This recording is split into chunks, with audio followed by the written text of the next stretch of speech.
Okay, so this is the Mike Malaska part to the source of power.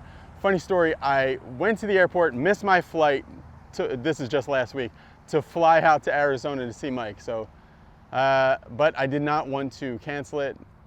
And this was an opportunity, really, I felt like an opportunity of a lifetime to get to spend a day with such a sought after coach and such a knowledgeable guy. So I rented a car and drove 6 hours out to Gold Canyon, Arizona to meet with Mike. And it was just an absolute thrill to get to work with him for the day. And I learned a lot. So in this part, hopefully we've convinced you a lot that power is not coming from this hip and sling motion, this ha and that. You can get some power that way, but efficiently, it's not really where power is coming from. Power, 85% is coming from the upper body. So what Mike talks about in his part is talk about offsetting forces. So like this. So if I'm down the line here, he's talking about you're creating all this force going down towards the ball. Mike believes that you have to start putting some force away from the ball. So you guys would know this move, early extension. It's going down and it's going towards the ball. Mike wants to see this move, really pulling away. So he talks about some things you can do in the range to feel that. He also talks about something you can do in the gym. Very interesting, how you can hook something to your belt, and he tells you specifically exactly how to get this feeling in the gym. And it's a weird feeling. You'll see in the video when he first demonstrates it for me. I was like, this is a very strange feeling. And when you get those weird feelings that give you the feeling you want, you're like, you start to be like a detective, and you're really seeing, this is the direction I want to go. So he talks about these opposing forces. Now, Mike also has a long history as a fantastic golfer. He's played in the US Open before, made the cut. I think he finished, 40th place? He was like tied for 20th going into the final day and won in the US Opens at Shinnecock. So played in the US Open, made it to the final stage of Q School many, many times, and just never got onto the tour, but he's played tour events before. Now, and he remains very competitive to this day. He's a very good golfer. He feels like he's hitting the ball better now than he ever has in his entire life. And I can attest to the fact that he's an amazing ball striker. It comes dead center out of the face. Actually, all these teachers, Monty, Bobby, Tony, and Mike, they all flush the ball extremely well. And you don't really hear about back problems from any of them. And they've all been playing golf for a long, long time. Now, speaking of back problems, Mike used to have this kind of motion where everything was trailing behind, and he was trying to get maximum rotation in the hips, leave it trailing behind, and then use his hands to trap it. And he said he could have hit it extremely long that way, but he says your back will absolutely 100% break down if you do that move. You will hurt your back. There's no way around it. It's just a matter of timing of when it's going to happen. It'll happen in a shorter period. It'll take longer for it to happen if you're extremely young, and it'll happen quicker if you try to do it in your 30s, 40s, 50s, and beyond. But your back will break down, and that's what happened to him. He hurt his back extremely bad hitting it that way, and that was one of the things that got him starting to get away from that move and trying to think not only what's going to create a ton of power, but also what's going to be able to hold up. And he talks about those things in this part of Mike Malaska's part for the source of power. Okay, now we're going to get into a more detailed discussion about club head speed and the things that really create club head speed. Yeah. And I know you have this concept that people have heard about, and I think there's some confusion about pivot points and how these pivot points can be utilized to create some awesome speed. Okay, when you look at a golf club, yeah, pivot points are levers. Yep. Almost everybody on tour, when they're standing there, just stand there talking to each other, they're standing there and they're doing this, either with their right hand or with their left hand. Mm-hmm. So all they're really doing here, if you see how that club pivots, so if you watch the handle, it comes down, it actually slows down, and the club head then accelerates past it and the handle takes off. Yep. Okay, so if you have that relationship right there, you're going to create maximum club head speed for however fast your arms are going. Now, if you do this and you drag the handle like this, if you see what's happening, Yeah. okay, all of a sudden now, the only reason the club head's going faster than my arms there is because it's a bigger circle. It's just a wider arc, yeah. It's a wider arc, okay? So being able to take a club, and at first, and this is also the pivot point or the directing momentum, this thing, because this is so easy for me to do. And if you watch, what are my shoulders doing?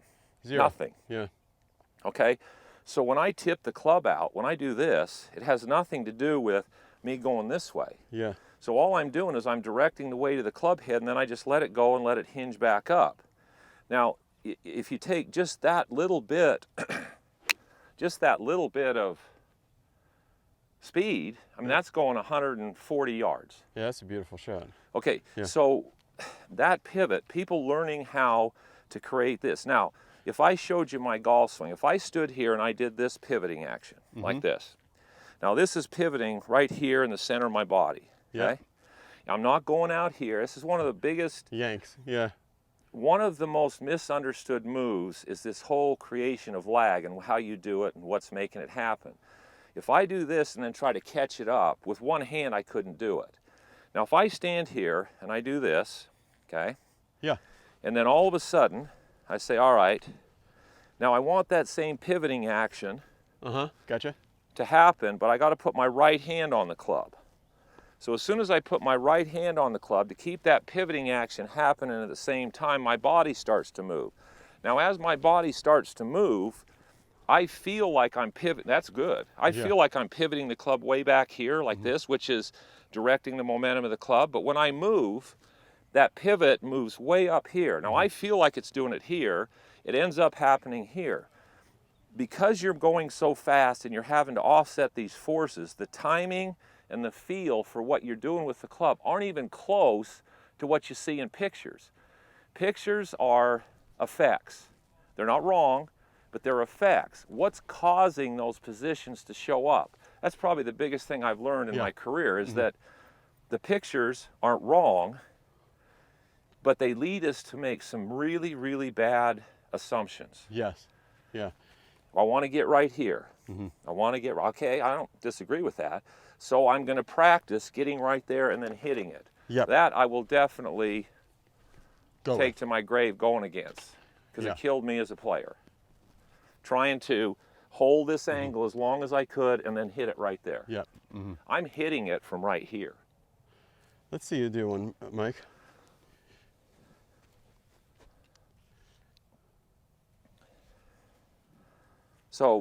So the effort, because we were talking about it kind of swings itself. Where's the effort?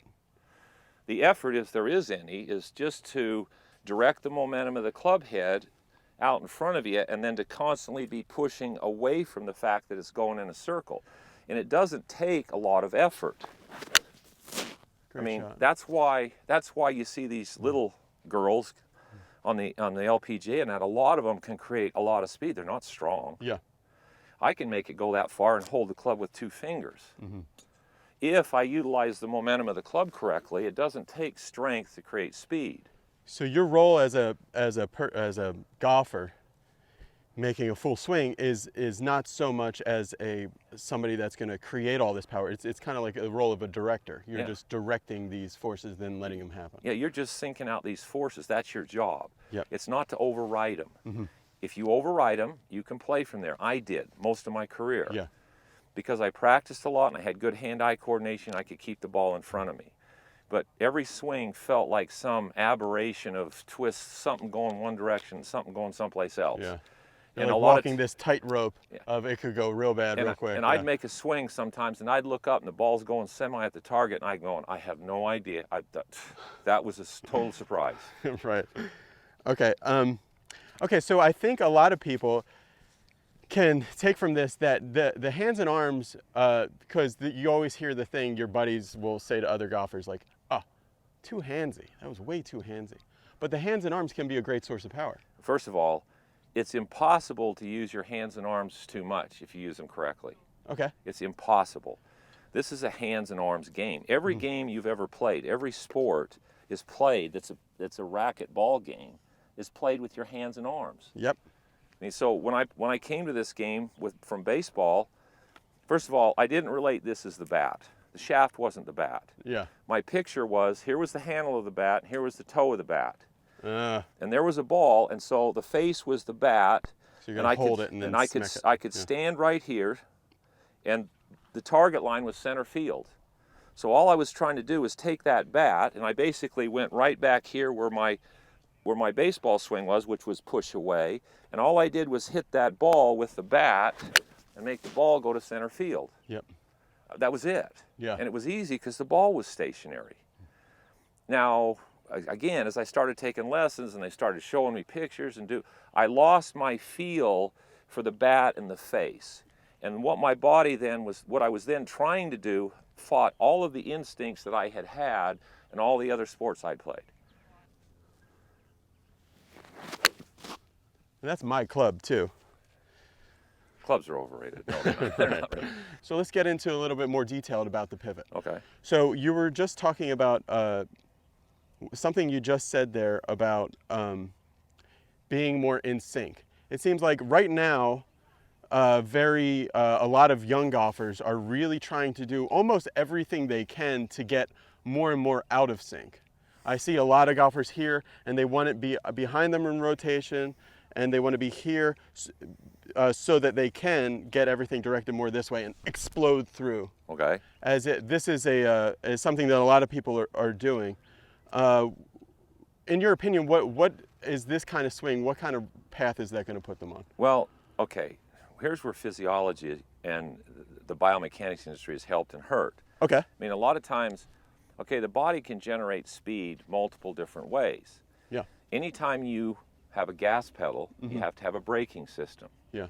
And biomechanics and physiology, they're called force vectors. So Yeah. when you start to move a certain way, and you're creating this massive amount of force going any direction, there's a force coming back at you. Mm-hmm. Well, if you compromise the body's natural braking system for that force, one, it's going to be harder to time, but the most important thing is you set yourself up for injuries. So put that in golf terms, what might be a compromise of the braking system that people are artificially putting into it? One of the biggest compromises, so if I said, all right, if I put an 8-inch platform here, and Yeah. I had you stand on your left leg on the 8-inch platform, Yep. and I had you jump off the platform and hyperextend your knee when you hit the ground, Yeah. would you do it?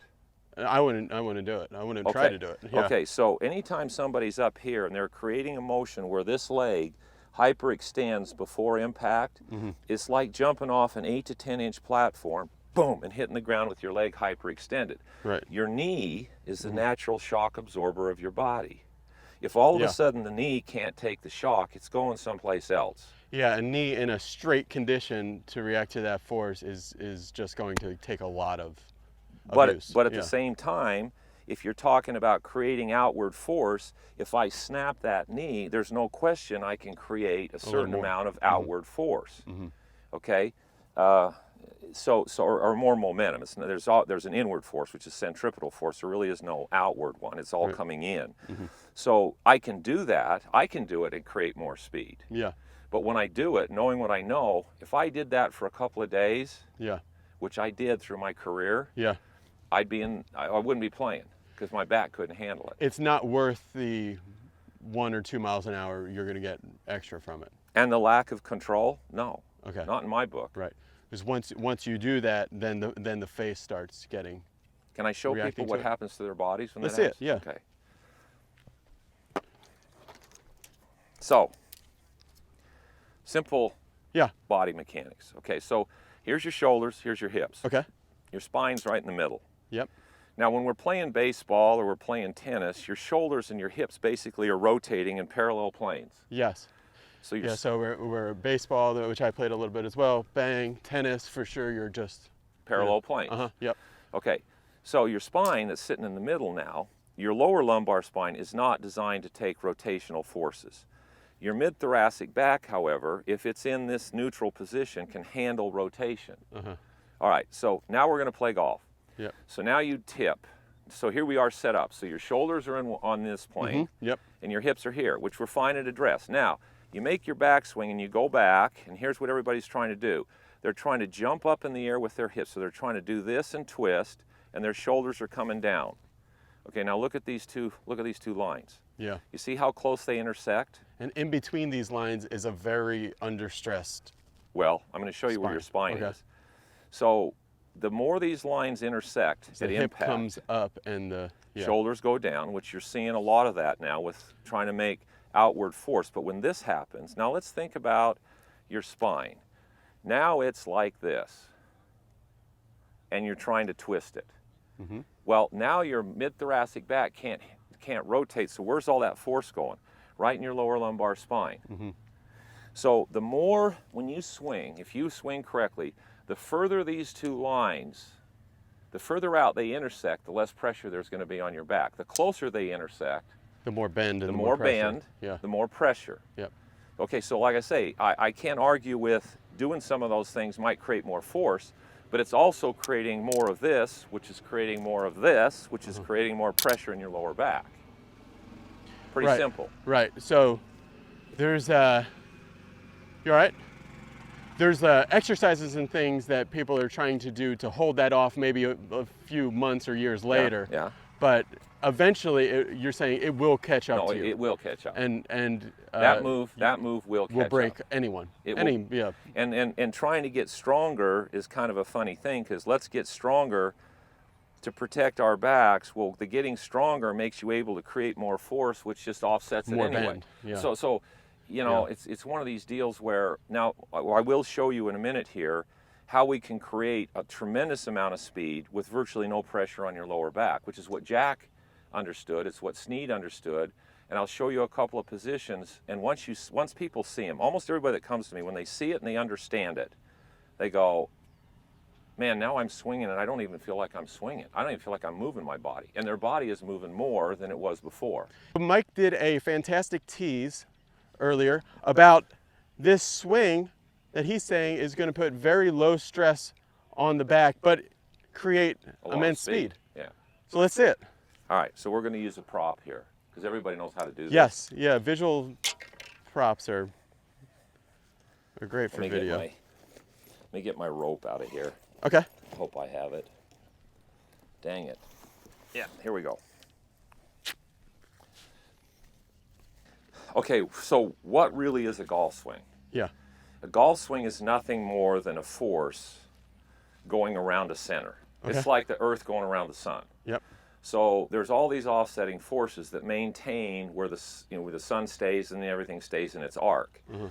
So if I take this basket of balls and I'm going to take it, I'm going to swing this basket of balls around me, okay, like this. Yeah. If you watch what my right hip does, is this weight and this force comes around me right here to maintain my balance and my position. Yeah. This hip doesn't go this way. No. So what it does, it gets deeper. It gets deeper. Yeah. So as this weight and this force is coming this way, this hip is pushing away from it on what they call a parallel force vector. Gotcha. Yeah. If I were to do that this, and that. exactly. Yeah. So if I were to do this, which is what the industry does, which is what I used to do, if I got right there and I made my hip go this way, I mean, that thing would just suck me right into it, which is why people early extend. Now, is there a little bit more speed in doing it like this? No. Okay. Because if I was going to throw this at the very end, like say a hammer throw. Okay, a hammer throw, they go like this. They get here. When they go to throw it really hard, they go, whoa. Oh, it's even deeper. Yeah. Yeah. They push back harder, because the harder they push back, the faster it goes away. Yep. It's offsetting forces. So how do we bring that into a golf club? Okay, here we go. And let's do the driver, just because I think that's the best. Or whatever you think, Mike. First of all, I'm going to give this to you. Oh, yep. So hold the rope. Oh, and he dumped balls out for me before he gave it to me. Thank you very much. Okay. So just start swinging it around you. Which way? Oh, like way. that. Okay. Now you feel right there. Right Ooh, there. Lost the ball. Right there. You feel how your hip pushes away from the weight? Oh, yeah. Now push into it this time when you come around. It's very unnatural. It hurts. Really? Yeah. Really? Yeah. Okay. This is what you just did. Yeah. Relative to forces and how your body offsets forces is the same as a golf swing. So when I get up to driver. Yeah. Haven't hit one today, but. So, when I'm going to hit a driver.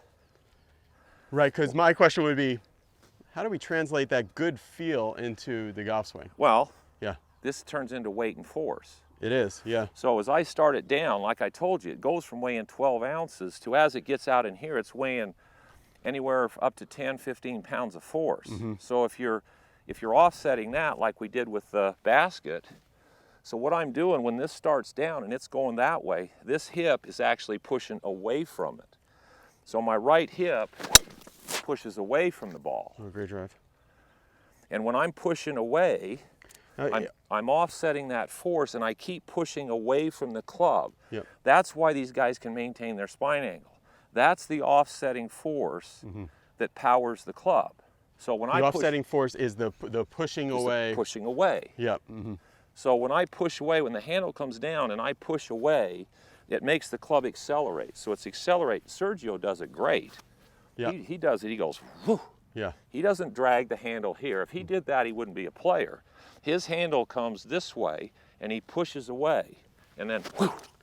And we just saw the World Long Drive Championship, and in that, now is it that they're pushing away, like you say, so hard that it leads to a jump? Yeah. So the jump itself isn't getting any... No, so they've got all this force that's going that way.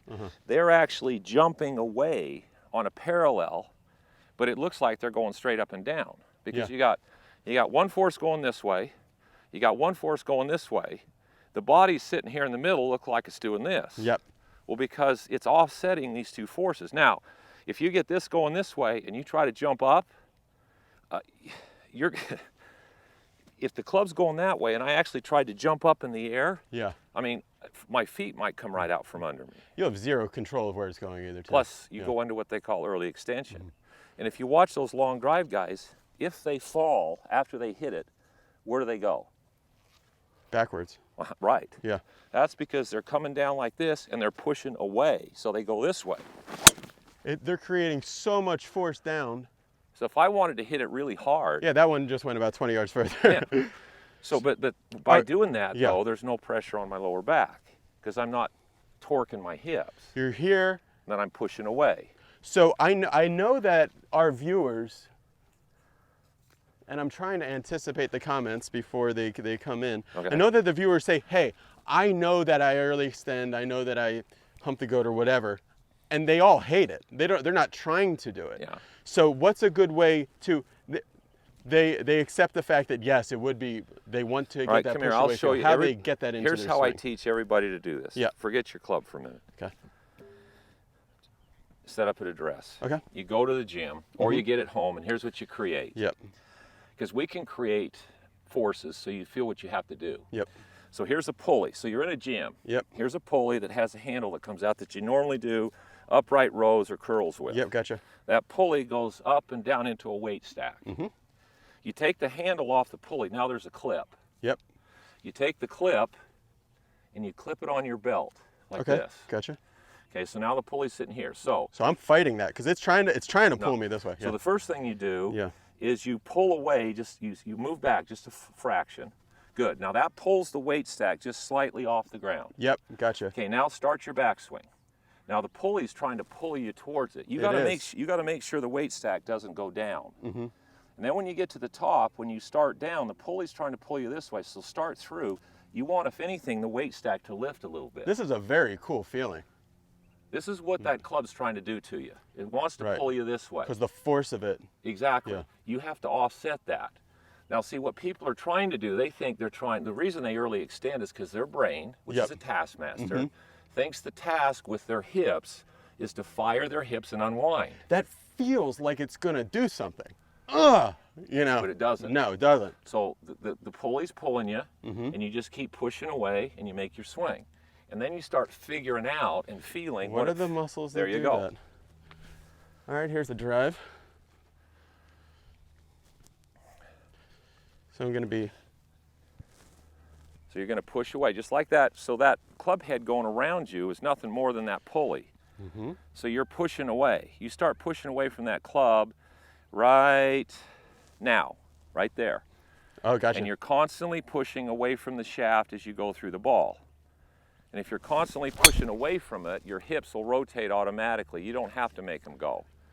Because these forces, as they're coming back into your body, and how your body's reacting to it, then your body rotates the way it's supposed to, rather than forced rotation. Great.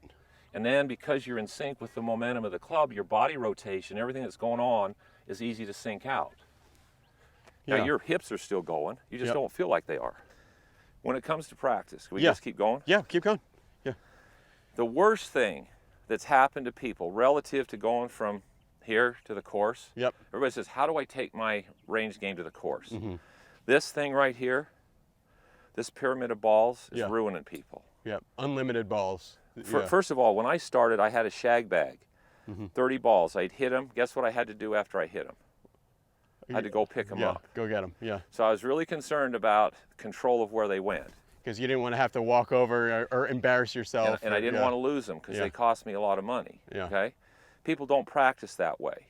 So if they would go out and think, every ball I hit, I got to go pick up, they'd pay a little more attention to exactly how much control you have. Because if you can't hit them in the same place over and over again, you're going to lose them. Now here becomes the other. This is probably the most important thing I've learned in years of practice. The reason you can't take your range game to the course, and everybody says, well, it's targets, it's stress, I got to shoot a score. Well, that's part of it. Here's the big thing you never practice. Think about, on a golf course, you hit your tee shot. How long is it before you get to hit your next shot? 5, 11 minutes? Yeah. Okay. Yeah. So then you hit that shot. Now you chip and putt, you go to the next tee. How long has it been since you hit your last driver? 15 minutes, 20? Yep. Okay, so if you want to find out if what you're doing is working, as soon as you get a feel for what you're doing, you put 4 balls down. Okay? And now here's what we're going to do. Okay. You're going to hit the first ball. So you make a swing, hit the first ball.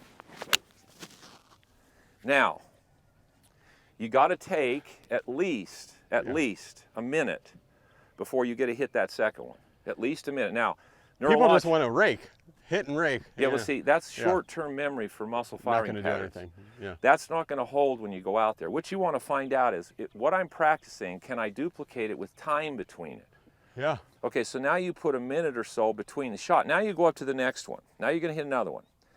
Now, let's say you hit it and you mishit a little bit. So I pulled that one a little bit. Yep. Okay, well, I got a minute to figure out how to adjust. Yeah. So I can make practice swings, I can do whatever, because now, after I've put a minute on it, I got to come up and hit the next ball. Now here's what happens. If you can put time between shots and you're hitting them fairly well, you probably can expect it to translate to the course. If you put time between it and you start missing, well, how are you missing? Because that miss is probably going to show up on the course. So it starts helping you to anticipate what your game is, what your real game is. Yeah. Not your fantasy land game where you're standing there with 2 or 3 balls in the air at the same time. Yep. Okay, so now I've put time between this one. Now, third shot. My third one, I'm going to try, I mentally... So make an adjustment to that pull you had. Mentally, I made some adjustments. Great shot. I haven't looked, but I'm saying great shot because you can tell from the divot. And that one's good. So learning to play golf is learning to adjust. The only way you're going to learn to really see what your game is put time between shots. Now, if you put time and you change clubs and you change targets, now you'll have a good idea of what your game is. Yep. Now you start learning how to make adjustments, and you also start learning how to manage the game that you have. That's a big deal. Whoever plays the best when they're ugly wins at every level. Yep. It's not who plays good when they're good. Yep. I know that on the App Store they have interval timers. Get one of those and keep yourself to it. Okay, so that is a great diagnostic tool to see how you're doing. How do people actually make swing changes? They're confident that, okay, this is something that's holding me back, something that they're doing in their swing. But a lot of times people just spin their wheels and they, 5 years later, are fighting the same thing. Well, the biggest reason, first of all, people won't practice at a pace where they can really feel what's going on. Okay. I spend about 80% of my practice time hitting balls at about this. I just make enough speed and enough swing that I can feel where the momentum of the club is, and I can feel how I'm in sync with the club. So There's where I spend 80% of my practice time. Yeah. Because at that speed, there's just enough speed where there's enough momentum where I can feel how I'm making it work. Yep. And then once I get a feel for that, then I go from on a puffed up lyre tee to on the ground so I can see if I can get my angle of approach to work, and then I might build a little speed up. But I'm not in a rush to see how far I can make this club go. Yep. That's the biggest problem everybody has, is they want to see how far, not how well or how much control or what can I learn. Yeah. It's all about how far did I hit my 6-iron or 7-iron or my driver.